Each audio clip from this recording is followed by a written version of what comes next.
So stop me if you've heard this one before. The vast majority of isekai anime are uninspired and basically tell one or two variations of the same story, with main characters and supporting cast alike that have personalities which, when combined, are comparable to some species of banana. They're not very diverse, is what I'm saying. Google it.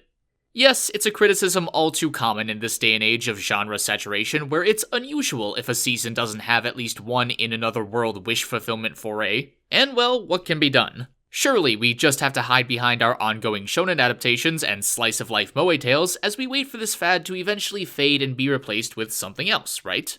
Well, that's where you're wrong. Sit back and watch as I take on the incredibly simple and straightforward task of fixing an entire genre of anime.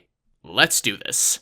So in a similar vein to my Earth-chan video, where I just tossed out several half-developed ideas for the internet to do with as they please, this also isn't going to be me protecting my partial IP with the ferocity of a money-hungry company. Have at it with any of these concepts. Combine parts from them, or take one piece and then do something completely different, whatever. You don't need to credit me, don't worry about any of that. All I need is the satisfaction I helped create something cool, and No Game No Life Season 2. Or if that's too hard to get, then your firstborn is just fine. But no, in all seriousness, if you do make something with these ideas, that's awesome. And feel free to share it with me if you're so inclined. This really is just an idea farm for people with more talent and resources than myself. With that being said, if you've already looked at the title of this video, you can probably see where I'm taking some inspiration from. I've already mentioned it in several previous videos, but I play D&D pretty often. It's basically once a week at this point, and every time it's a constant source of great organic storytelling and just a lot of fun moments, much of which comes about through the interactions of our ragtag group of chaotically aligned individuals. And the paladin, bleh. So it's only natural that these campaigns can serve as catalysts for entertaining narratives. And it's not like this hasn't been done before. Plenty of popular isekai series nowadays, from Konosuba to SAO to Overlord, borrow heavy RPG elements, though it can be argued, especially with the latter two, that said inspiration comes more directly from video games than tabletops. But even if you strip away that HUD, there are chances for good storytelling. Take Record of Lodoss War, for example, an OVA series from the early 90s that was based off a set of fantasy novels that were in turn heavily inspired by the author's original campaign in the freeform Japanese tabletop RPG, Sword World. And if you've played any amount of D&D or similar tabletop games, it doesn't take long for you to see the parallels. Just look at the end of the opening here. Likewise, the series starts us partway into the main adventure, and the idle squabbling between party members feels very reminiscent of conversations between my group when we're playing. Many episodes are also structured around smaller events and the like, as our heroes try to make progress towards their true goal, with individual characters all holding their own unique motivations for joining this adventure in the first place. These aren't only some hallmarks of a good D&D campaign, but also just good storytelling. Now, there is a slight caveat, because as you might have guessed, Record of Lodoss War is not an isekai. It's just straight fantasy. And despite what you might now be assuming, my solution for reinventing the genre is not killing it outright. Because if it's taught us anything, we know that doing so is just passing the burden on to some other poor, unsuspecting universe or dimension. No, I brought up D&D and Record of Lodoss War to give you a sense of the kind of stories that can be told and the amount of detail that goes into making them. And as previously stated, the isekai genre as a whole takes on aspects of role-playing that were originally present in tabletop games. Minus the transported to another world aspect, there isn't much of a difference. So why not combine them? D&D seems to only be trending upwards nowadays with the increased interest in long-form engaging content, and I believe there's a huge amount of untapped potential in this area, shaking things up just enough to keep these stories interesting while not alienating hardcore fans of the genre. So here are just some ideas I've tossed around in my head. The key with all of these is that the character or characters are transported to a world they're very familiar with. Again, something that isn't uncommon with modern isekai, especially video game ones like SAO or Log Horizon. The difference here though is that I would argue there is a greater sense of intimacy with this world, especially in homebrew campaigns where basically everything spawns from the mind of the DM, and likewise it's likely the players in the campaign have had some tangible effect on the world, even if it's something as small as one town or NPC. We could rule them like gods. Angry gods. And I think there's something inherently captivating about getting to interact on a deeper level with something you've created or helped mold. I know that was one of the things that initially got me interested in recreators. Maybe it's just me. But this leaves a lot of room for freedom with what you can do.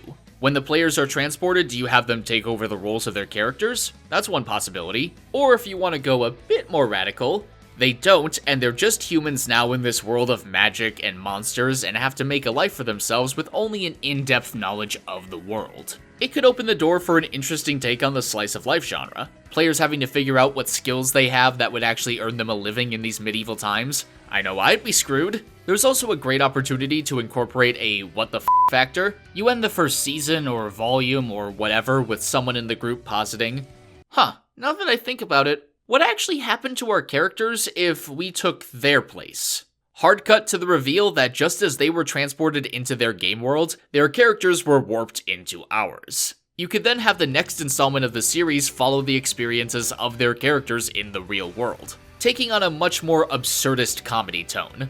I just imagine them discovering their character sheets with all their stats and backstory on them, and then freaking out as they attempt to piece together what's happened, and then their subsequent attempts to survive without their cover being blown. In my mind, it's the best hook for a sequel or side story. And yeah, this idea is probably my favorite of any I've thought of so far. And with both of these, there's also the option of how many D&D mechanics you want to actually incorporate. Stats, spells, and other things like that are nothing new for Isekai, but what about also having the dice? To be honest, I can't think of a great way to incorporate the constant rolling of dice into the plot without it coming across as at least a little dumb, but rings that also function as a D20 are a thing, so there might be at least some potential to use that. But again, having the entire world work on the random chance of dice rolls may prove challenging in terms of plot structure. Even if you just limit it to the main group of protagonists, I can see possible issues. That said, they did manage to make an entire universe function around a children's card game in Yu-Gi-Oh!, so what do I know? Maybe somebody more clever than me can come up with something cool. And maybe you're thinking right about now that those stories don't really seem like your traditional isekai affair. And yeah, I was aiming to do something a little different. But there's also opportunities for a more genre stereotype story. You want to see an overpowered main character? Have a DM be transported into their own handcrafted universe, but they retain the power to basically reshape said world at will.